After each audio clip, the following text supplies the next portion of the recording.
you very much, and I just want to thank the departments this morning. And I suppose the first question is, and we heard from our previous witnesses, Garrod in particular, when he spoke about passports, and we spoke about America and Canada, and then coming back here, and the difference, and just, I suppose, how we learn.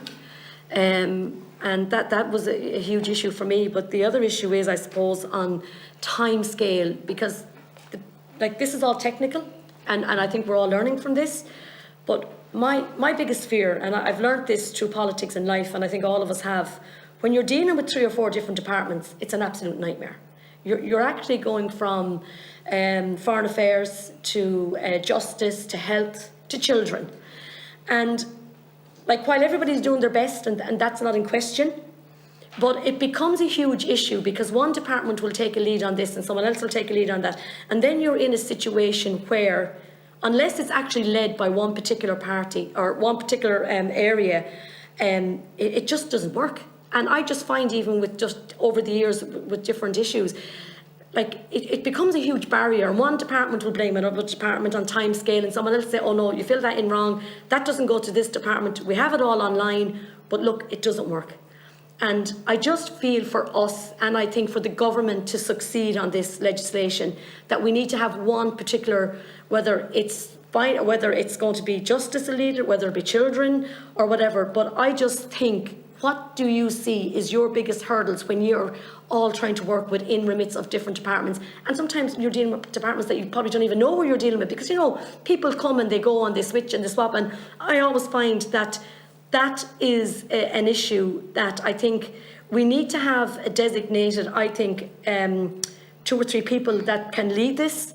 And I think there needs to be a specific area where someone that, anyone that wants that information is able to get it quite quick. Because, when you are dealing with passports or you're dealing with, different information, and this is so sensitive.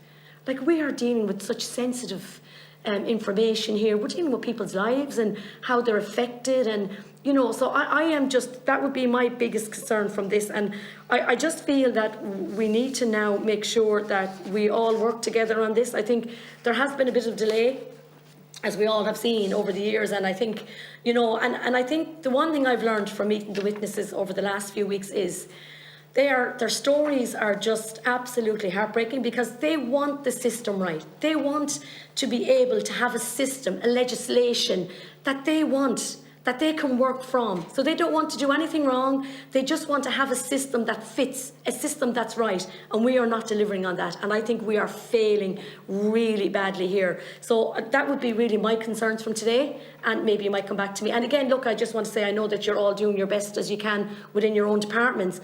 But again, I just think when this happens and you're dealing with so many departments, it just doesn't work. Thank you. There's a few questions in that now. So if the different departments want to take them, thank you. I'm happy to come back in on that one first.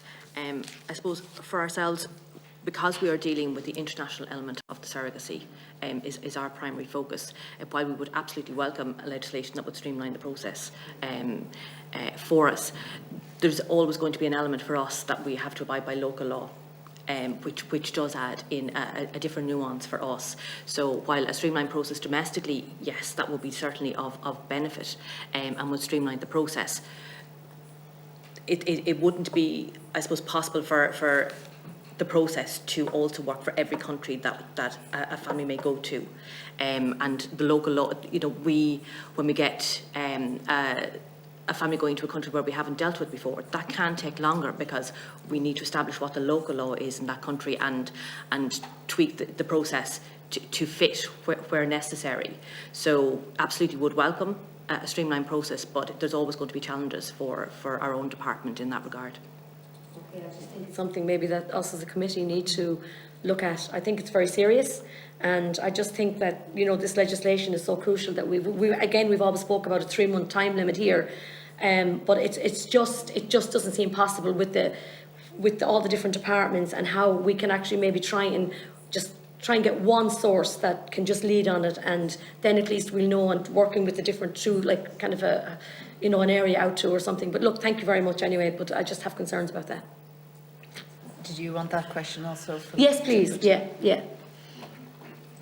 I mean, I appreciate the concern you raise, Deputy. I mean, sometimes looking at 18 government departments, you wonder how we get anything done, because things are spread across. I think inevitably, in terms of operational issues, depending on what's going on, different areas will get involved. So, like, if something is happening abroad that needs consular assistance, it's inevitable that there's going to be some involvement from our colleagues in Department of Foreign Affairs, and I have to say they do a fantastic job in this area. Absolutely. When it comes to I suppose the nub of the question you're getting at here is, reforming the policy in this area. There are elements of the law in under different departments, but I mean the machine we have for resolving that is government, which acts collectively under Article 28, and in the decision it took earlier this year when it put forward the proposal to establish the committee, it was very clear in the decision that all departments concerned, health and children and ourselves, would listen to what the committee said and bring forward whatever necessary reforms were required, and that the Department of Health, with their Assisted Human Reproduction Bill, would take account of the recommendations of the committee. So we have a machine, imperfect and all as it may be, for resolving, bringing 18 departments together to a collective view. That's the constitutional position, and that's where we'll go. So the key thing is if the committee can identify the challenges and good solutions there, government will reflect on that and seek to implement the solutions that are identified. Where do you see your big challenges? And in fairness to you all, in your remit, your experts now in that particular field, where would you see from us as legislators as trying to get this, fairness and, like yourselves and legislation through, where do you see the biggest challenges within the different departments or within even your own remit? Timing is a big issue for us, but... Yeah, I mean, timing is always a challenge in any project you're bringing forward, but I suppose getting the fundamentals right is the key thing. I mean, I think they're outlined in the paper there. You've seen it, you've heard from the other witnesses, the challenges that they meet in trying, intending parents, the challenges they come up against, and we're discussing one element of it here. What are the safeguards that you need to put in place? But it's identified in the paper. It's really about the fundamentals of ensuring that you're protecting the rights of the children, the surrogate mother, and the intending parents, that you're resolving that, is looking for risks and saying, well, how do you counteract that? So, for example, we have DNA tests to ensure that, yes, this person is the genetic father of that child. It's those safeguards. What are you trying to guard against? As I think Senator Young was talking about trafficking, what are the necessary things you need to guard against there? And you do end up, unfortunately, with regulatory steps. But if we can identify, are there ways of improving that? Certainly open to that. Yeah, and I think the one thing I think I've learned anyway from this committee is communication is really key, and how we speak about things is very, very important. And as one witness said, words matter. So I think from all of this, I think all of us, and I know I have learned that we have to be very mindful when we are legislators that we have proper wording and we have proper communication, because communication is key. And how we actually give our communication, and how we ourselves go about it, and the departments as well, and that that people are saying, well, look, this is the system, and it's a good system, and we're going to make sure it works. So that would just be my own concerns. Thank you. Okay, thank you.